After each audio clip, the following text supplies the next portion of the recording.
Hey guys, you're listening the SoccHer podcast. My name is Ruja, but you can call me Rose. I'm a football staff and former referee. But don't worry, I'm not here to show you any red or yellow card. Just get ready to kick off the undiscovered journey in women's football.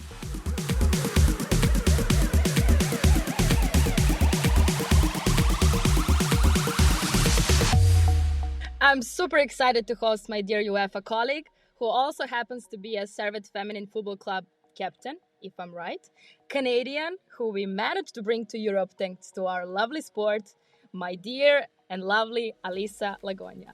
Please, round of applause. Welcome to SoccHer podcast.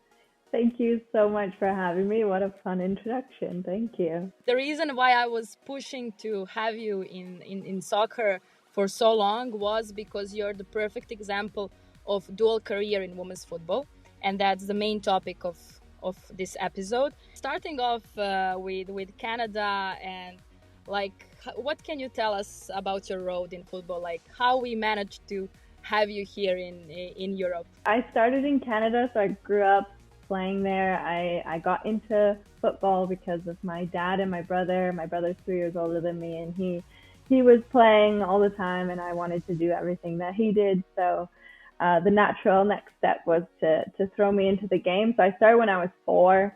But back then we didn't have offerings for girls, so I played with the boys and kind of went through the system that way. But by the time I was 7 or 8, I was already playing on a girls team. And my dad was my coach, and he started the first ever under 10 girls team in the region. That was a competitive, club level type team. And we ended up crushing it. We were winning everything and kind of just fell in love with the game totally and completely. My dad had a huge influence, and the reason why I love it because he made it so much fun and just a really enjoyable experience, not just for me, but for the whole team as well, the way that he coached. So it kind of just became ingrained into my being as to, the love for the game and wanting to try and go as far as I possibly could. And, I progressed playing on different clubs, playing on the regional and provincial teams, and eventually going to university and playing within the university system in Canada. And after my first year, I was actually called into the under 20 national team. So I deferred my second semester of university to go live in Vancouver and train with the under 20 national team to prepare for the U20 World Cup in Chile that year. That was 2008. Through that experience, just kind of opened my eyes to really the possibilities and what else is out there. And I got called into the senior national team. So throughout the rest of my university career, I was also running off to various international tournaments or camps or my own university football or club football. So I feel like for my whole career, I've been doing some kind of dual career lifestyle. I've always done football with something else. And when I graduated from university, I decided to come over to Europe to pursue, a professional career in the sport. And that was about 10 years ago now, just around this time. I took a plane ride over.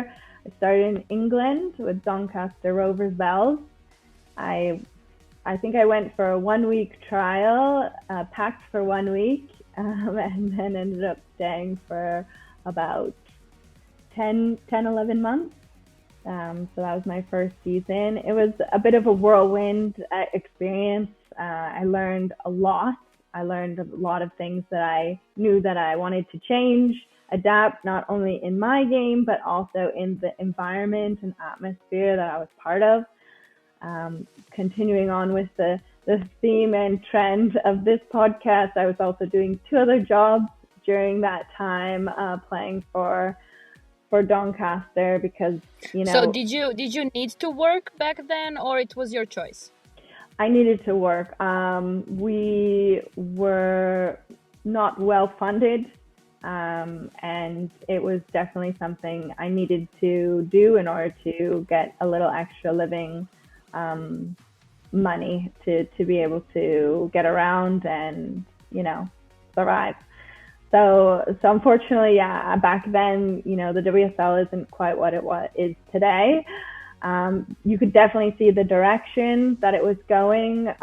This was its second season, so it was 2012 that I was there. So in 2011 it started, and so it was very, very much in its infancy. But you could see already the vision of the FA and where they wanted to go with the league, but it just wasn't quite there yet.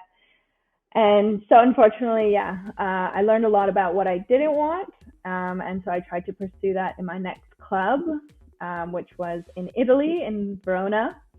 And yeah, so again, wow, from cold England, then moving to romantic Verona. It's so quite of a true. transition.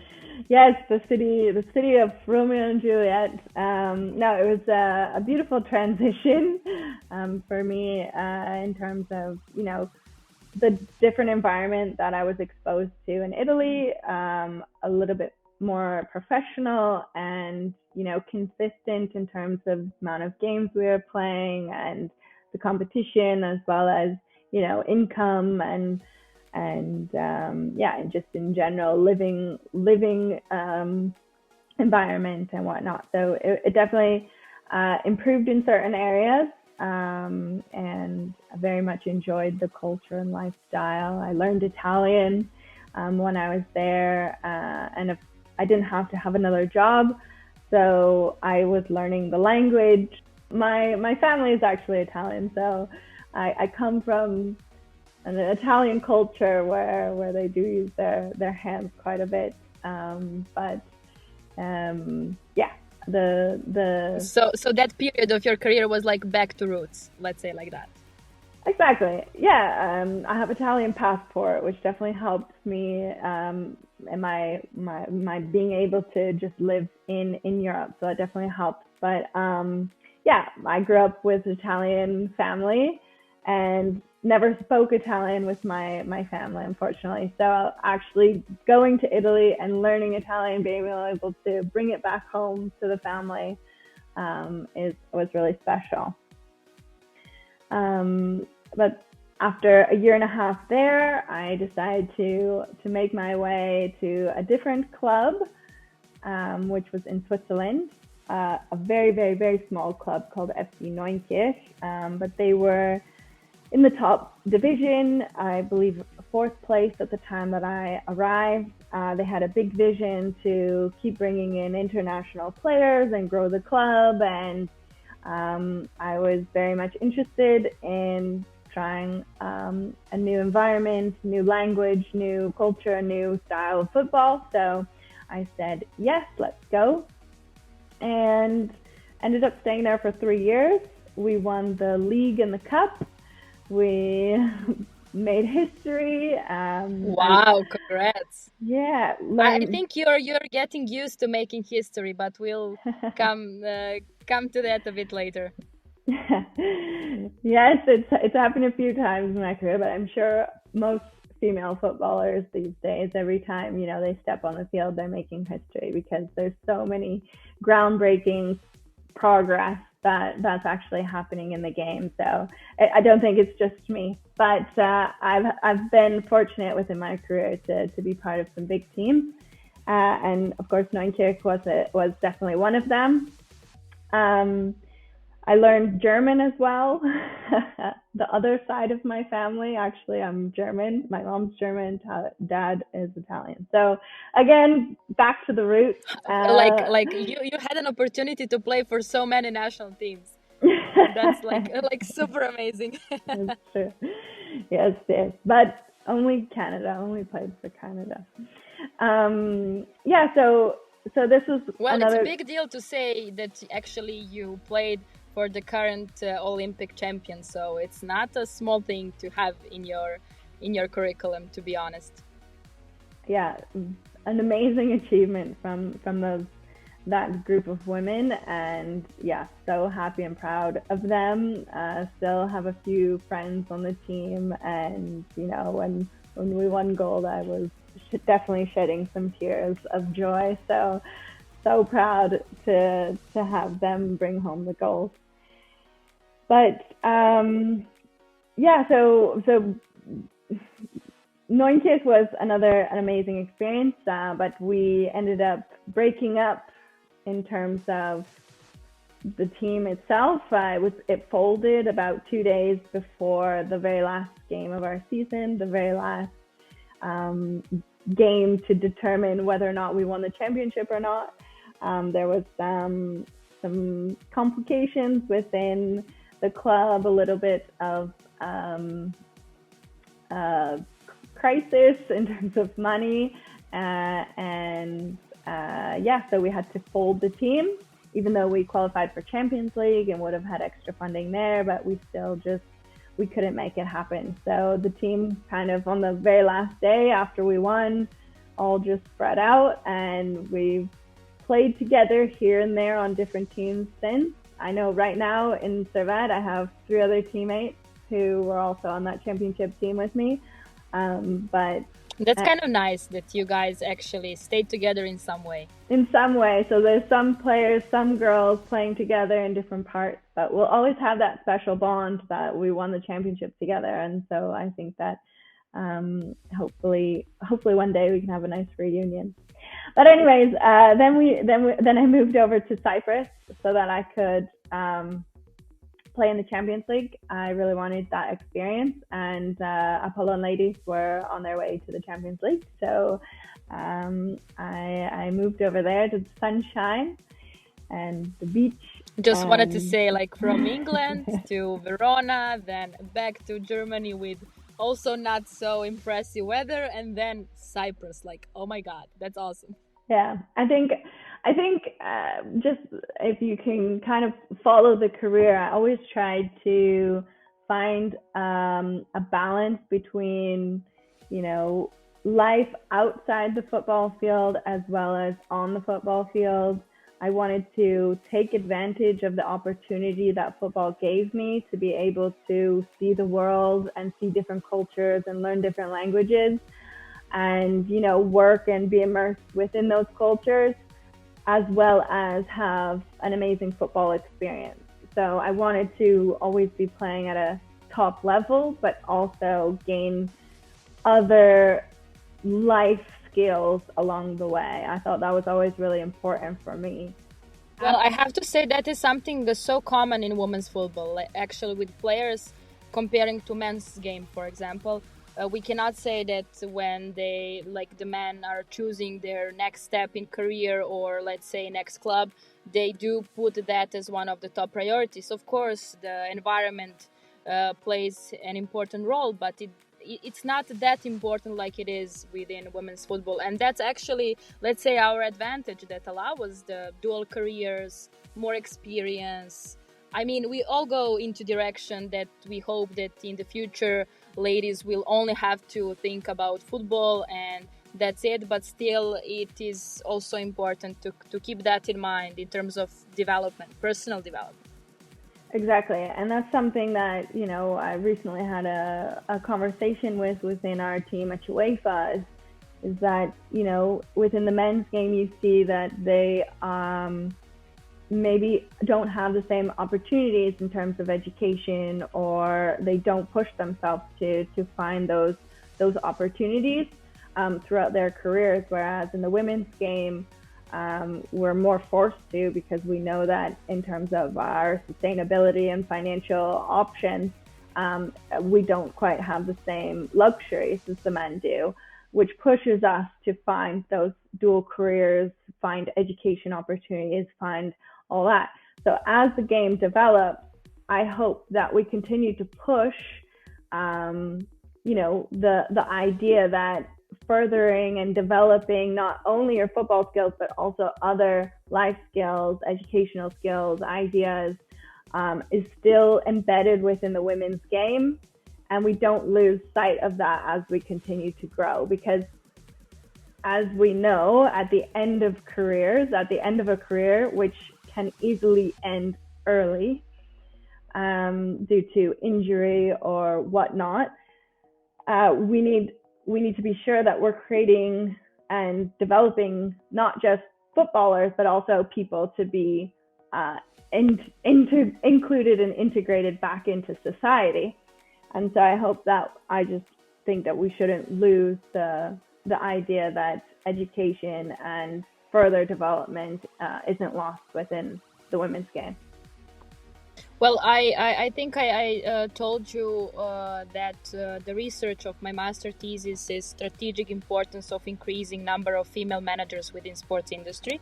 And what I discovered through my research is that basically in this era that we see the progress within women's sport, we can also see the progress with ladies staying in our industry, in our sport, because back in history, let's say, we could see that in women's game we had more men who didn't succeed within men's football, so they found a substitution in women's football, which was never good for the development.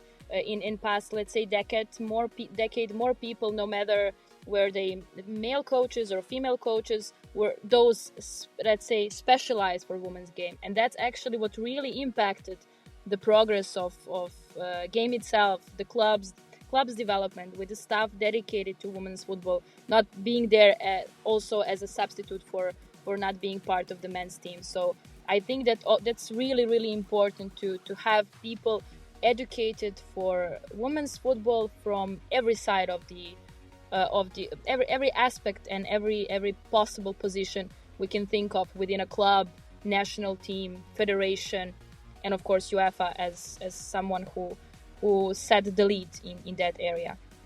Exactly. As the game continues to grow, there's going to be more and more opportunity to get involved, and we need those specific roles to be learned and to develop and grow. And this is an amazing opportunity for people to pave that way and pave the direction and create those opportunities for not just women, but of people in general to be educated on, the women's game, women's sport, as it is growing so much. We need to have the right people involved within the game.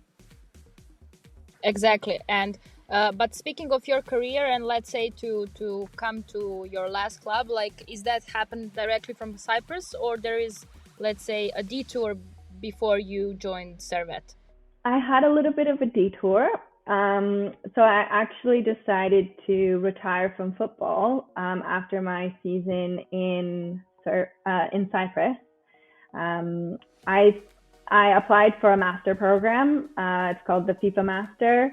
It's a sport management program that focuses on the humanities, law, and management of sport. And it's a one-year program where it's very immersive, and you have to travel to 3 different countries and learn within a group of 30 people the various aspects of the sport industry. So I said that if I get into this program, I will hang up my boots and pursue my off-field career. But throughout this year, so I got in, but throughout this year, I realized that I really missed the game. And this was back in 2019. So the women's game was just building up to the World Cup. It was booming. There was so much attention and energy coming into the game. And I was playing for fun with my classmates and realizing that, I still have something in me. I want to keep playing, but I want to put myself in an environment where I can try and do football, what I love, but also find a career that's going to progress my off-field career and basically apply everything I just learned over the last year. So the idea was to come to Servette in Geneva because the club was exactly what I was looking for in terms of a top-level team, one that's growing, investing into the women's game. They had a whole project and timeline as to how they wanted to grow the team. And it was something that really interested me, wanted to get involved in it. And then from the other side, it's a region and an area that has a lot of opportunity within the sport industry. And so yes, it's basically a spotlight, let's say like that. Exactly. So So I thought this was the perfect place to try. So I came for the football, and I ended up finding this fantastic job at UEFA working in women's football development. So, but how does it feel? Like you're the one working for the women's football development, but you're part of the both worlds, let's say like that. You're part of this management and stuff, and you're working on the strategy, development, programs, and everything. And from the other side, you are still at the field, and you can feel the impact yourself as a player. So, when you is any let's say pros and cons for you being at the both side of the area, let's say like that?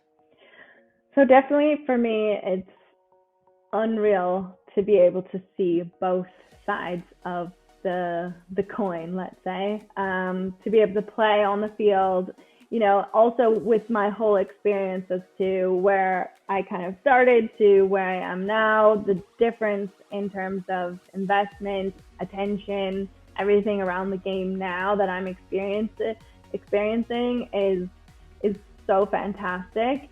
But then on the other side, within my team at UEFA, I can see, the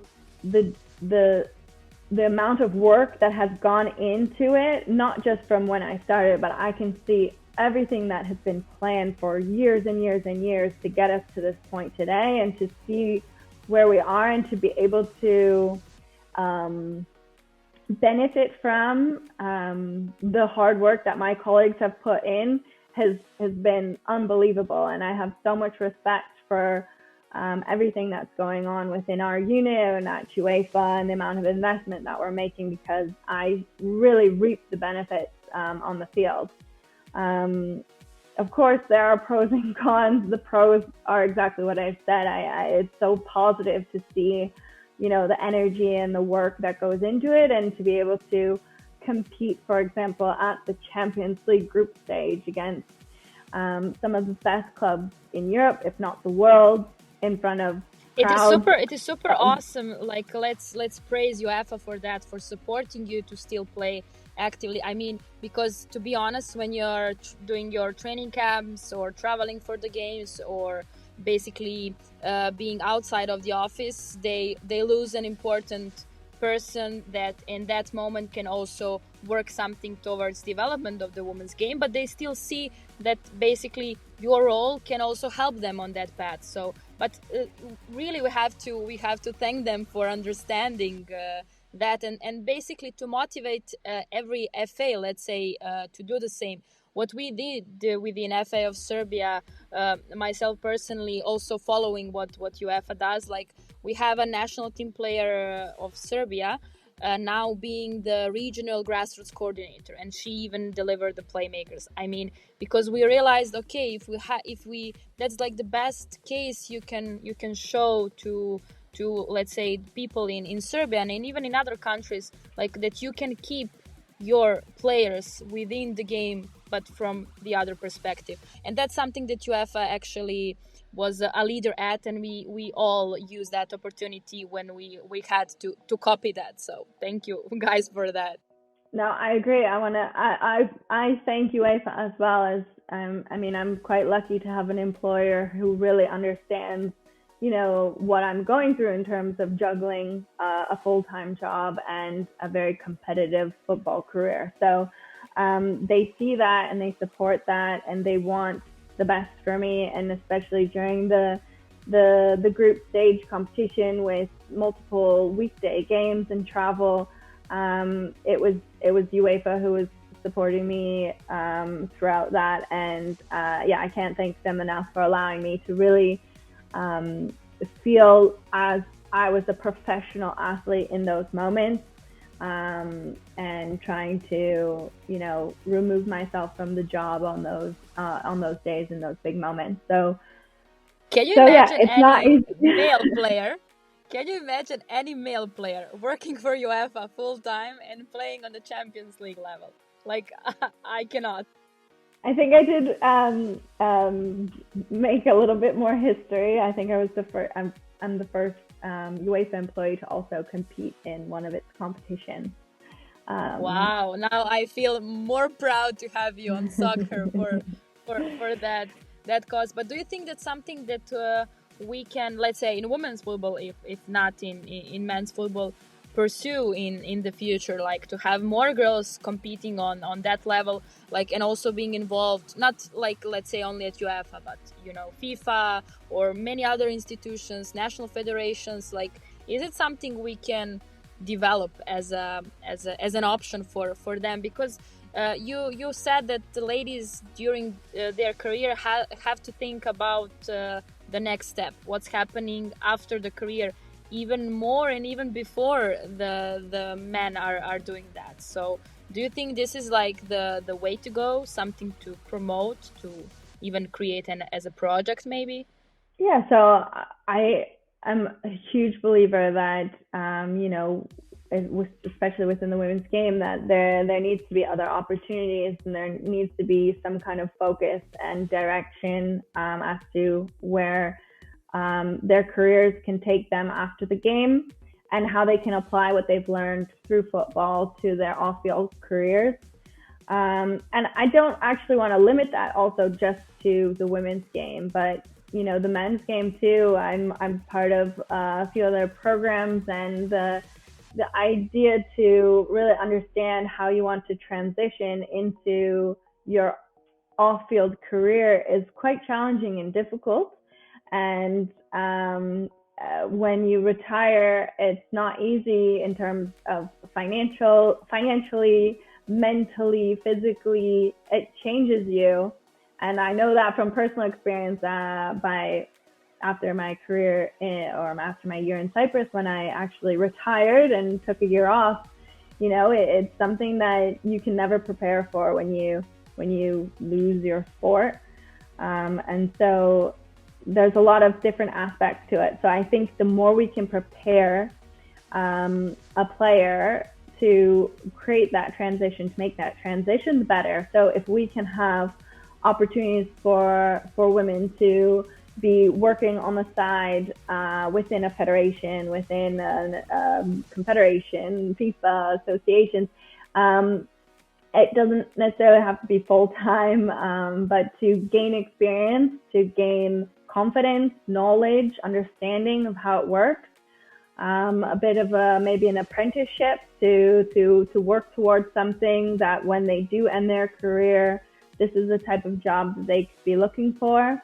I know that throughout my career, I have a business degree from my university in Canada, and I knew that I had no real experience in terms of working, having a normal job in an office, working 9 to 5. I played football at a very high level my whole life. And I think something in me I was a little bit maybe insecure as to how I was going to transition, or how I could involve myself into a life that is more traditional compared to what I've just been living, in terms of, moving from country to country and playing football, the thing that I love most, as a job, So I think there's a little bit of a level of insecurity with footballers in terms of really understanding what else is out there, what else they can do, and where they can go from there.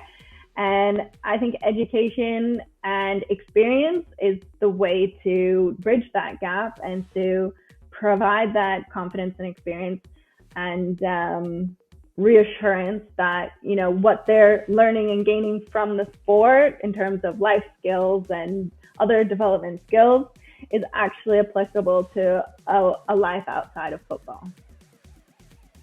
Well, that's not only issue with, let's say, retirement in football. I also saw and read about many athletes who basically broke the world records and played at some fantastic level, who struggled mentally after they finished their career. Like, they would be depressed, or they would even think of, they even lost their money, depending on a sport or the situation. So that education is basically really beneficial for their mental health of any player, especially within football, that is being so followed, and the pressure is huge, no matter if you play women's football or men's football. I mean, basically the pressure is there, the expectations are high. So really, the mental part of it is really, really important, something to work on. Yeah, when you go from a life where you have, a set schedule, you have to eat a certain way, you are always around a certain type of group, every week you have a goal and a direction to strive for in terms of, every weekend you have a game and you're working toward that specific game, and you have different analysis and different mental preparation, and everything is focused around this 1 week and then your long-term goals that year. You have a club and a team around you kind of, I don't want to say controlling, but, more or less knowing what you're doing with your life, with your daily tasks, how you eat, how you, behave. You can't go skiing whenever you want. You can't, jump out of airplanes. You have to really, you have a very specific regimented life. And it's important. And this kind of life is, when you're in it, it's easy to have that routine, and it's quite comforting to have that kind of support and family and people who rely on you all the time. And when you kind of step out of that and your team's not there, you find yourself all alone. You're very much alone. You realize like you can really do anything and no one is going to care. And how do you deal with that? My life has no more direction, no more purpose, no more weekly games and a long-term goal of winning the championship. What are my goals? What do I want to do? Well, this is a difficult statement, basically, where you say like my life doesn't have the same purpose. Like that is really strong statement that should be focused on when we actually educate girls, for example, in terms of that purpose has to be bigger than football, let's say like that, bigger than the game, bigger than the title, so they won't feel lost when they finish their career. Yeah, and that's very hard. And I'm saying this strictly out of my own experience. I'm no expert on this, but I like to say that I did go through this. I felt this, and as much as you can prepare for it and think about it, it's still something that can really kind of sweep you off your feet when you're done. And it's something that needs to be, I think, educated and players need to learn, because, it's not easy. I talk to a lot of my former teammates who have retired, who stepped off the field, and, we all have the same story. We all talk about the same thing. And, as I prepare for my future retirement for the second time, I want to be fully prepared and mentally there and mentally ready. And it's going to be a very difficult step again. And I know it's coming. So I want to fully prepare. And this is me with a... Do you know when it's coming? or just that it's coming at some point? I know that it's coming and likely will come soon. Yeah. Well, according to what we can see when you play Champions League, we cannot agree with you because we see many years of you on at the top level. So please, can you stay a bit longer? At least for those girls who need education. You're sweet, but my role within the game will still be there, just on the other side of the door, within UEFA's walls, hoping to continue to grow the game and develop it from the projects that we do. Of course, we know that the game won't lose you. We just enjoy seeing you play. And speaking of we as a fans, as a spectators, like you guys, and speaking of the group phase of the Champions League, you guys really did an amazing job in terms of the attendance at the women's football game. If I'm correct, like almost around 13,000 people went to watch your game against Chelsea, if I'm correct. It's true. We had really full backing from all levels of our club behind us, and you could really feel it. We went all in. Everyone, both feet forward, jumped into the opportunity. Not only the girls, but the staff and Geneva as a whole and the community. Everyone jumped in. I know that we had some promotion and offerings for schools to get their kids into the stadium. So there was some partnerships there with our schools. So that was fantastic, and they all had these flags, white and grenat flags, cheering us on. So even just to walk out onto for our warm up, the stadium was already at least half full, and just full of kids, so excited, so happy to be there, cheering us on. It made my heart melt and made everything, all the long nights, all the struggles, all the lost weekends, all the sacrifices, just worth it. It's just, these moments are the ones that you live for, and to have experienced that basically in my new hometown, and to have that kind of support and the full club backing us it was an unreal experience. And it was like that for all of our games, really. We had pretty good attendance also for our other two games, and also when we went away as well to our other opponents' home grounds. It was pretty good backing. And yeah, I think these kind of opportunities, as I said, are the ones you live for, and just make those experiences that much better. And I hope that we also inspired a new generation to pursue football and to get into the game, and to if they can see us women out there with 13,000 people cheering us on, what's stopping them from doing the same thing? And I hope that that's at the end of the day what we were able to accomplish. So yeah, hopefully.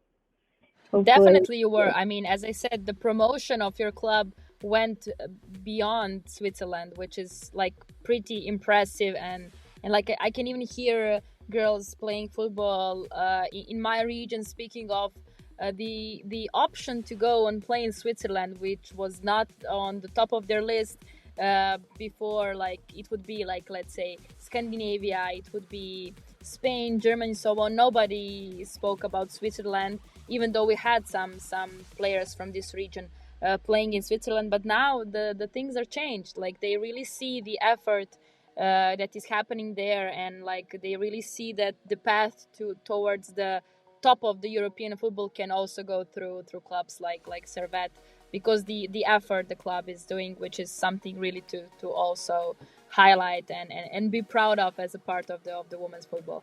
Yeah, over my 3 seasons here, like I said, when I arrived, I saw their vision. They had this project in mind. They wanted to go big, and it was going to take some years to get there. And I was all for it. And look where we are now. Like, it's just unreal what we've been able to accomplish in just 2.5 years, really.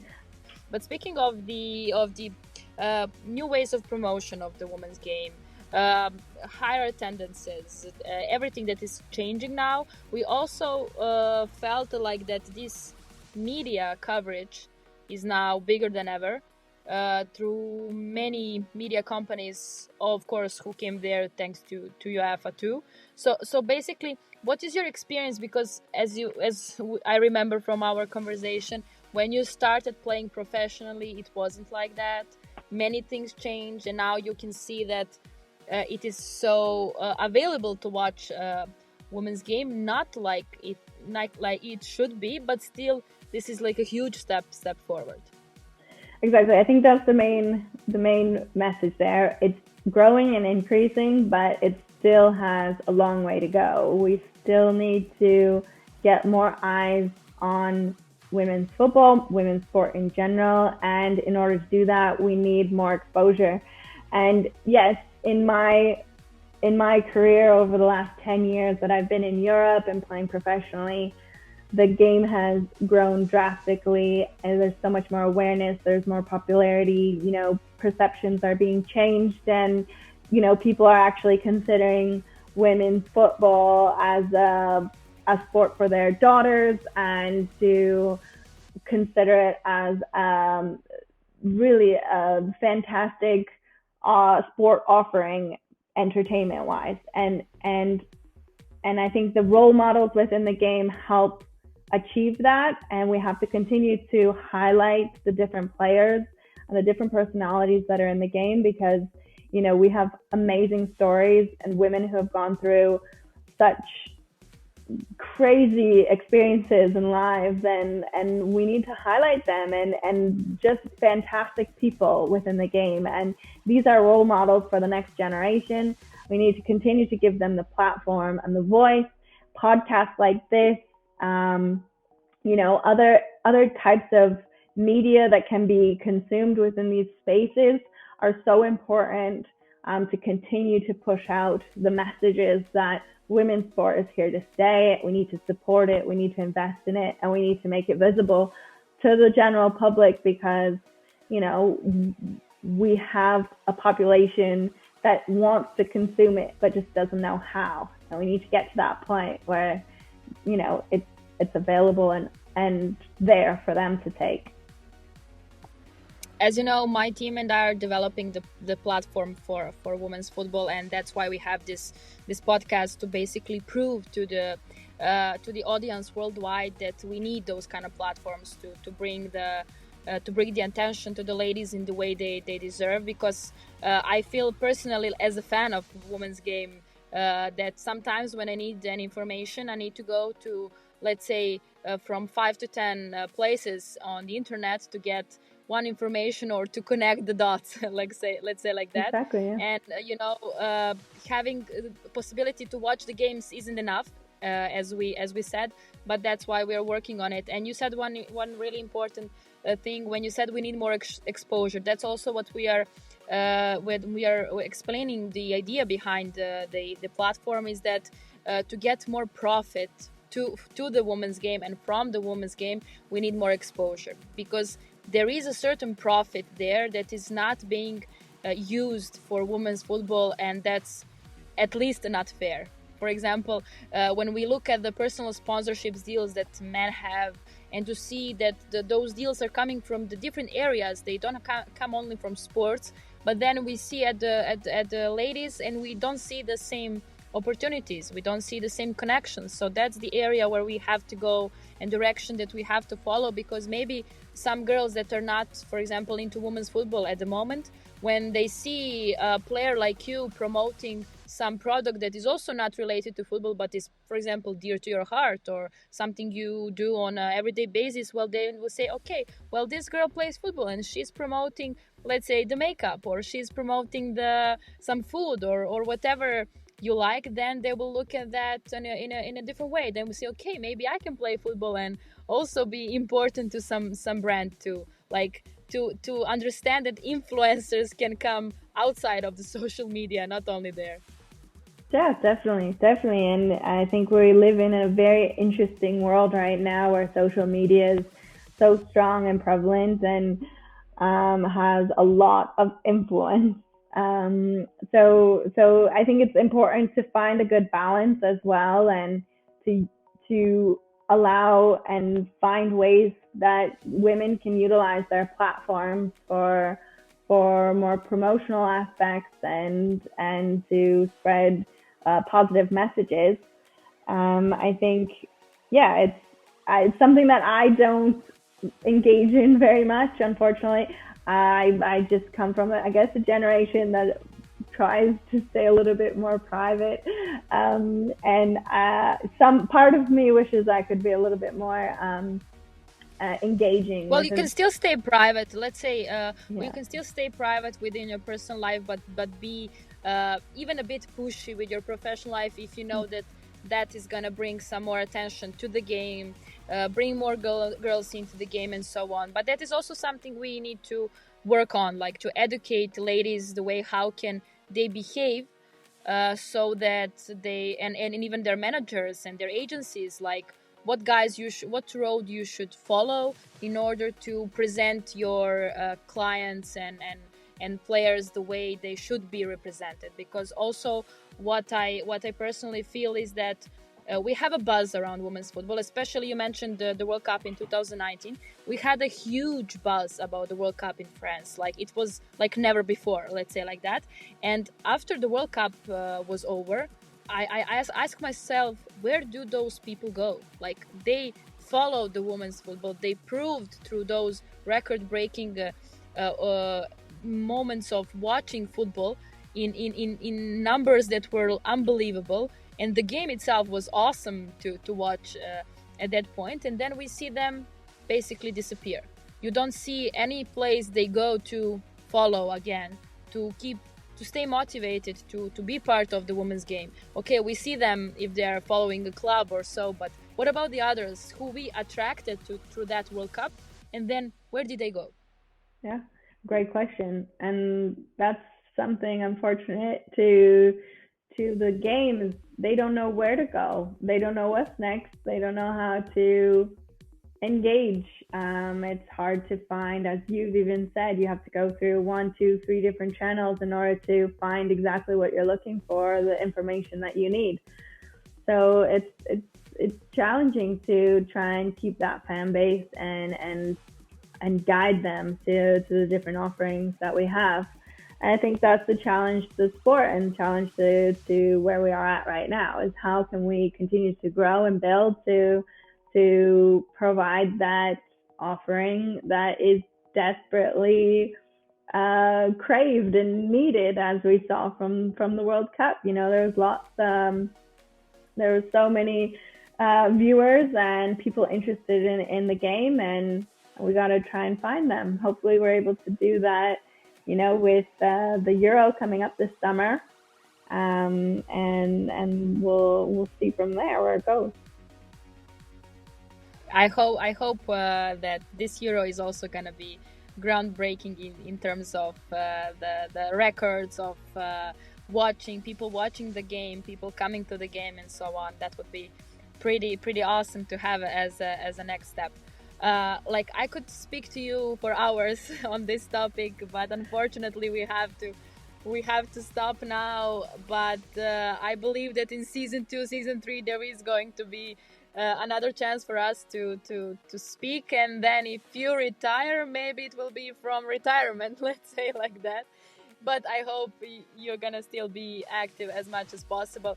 And speaking of retirement, when you said that you took a year off the football, I felt like you were like an NFL player. You know, they have that option to go to retirement. They retire and then they come next year and they win a Super Bowl. So basically, that is something I felt with you here. Thank you very, very much. I hope you enjoyed yourself to be part of the SoccHer. But I am sure that two of us together from various parts of our job are going to create some great things for the women's game in the future. Thank you so much for having me. It was a real pleasure to have this conversation. And yeah, good luck with everything. And I hope to hear all the next podcasts that you come out with. It's a great initiative and very, very happy to be proud of it. So thank you. So let me now try just to say thank you in every language you know, and then we'll see if I manage to understand all the languages you speak. So I said thank you, then I will say grazie, I will say gracias, I will say merci, I will say danke, and oh my God, evcharisto in Cyprus. Yes, there you go. Very good. Did I manage to count them all? Yes, you added Spanish in there, but hey, why not? Maybe that's the next step for you. Although we have many Spaniards on my team right now, so I'm basically speaking in Spanish now. Great. Thank you very much. I really enjoyed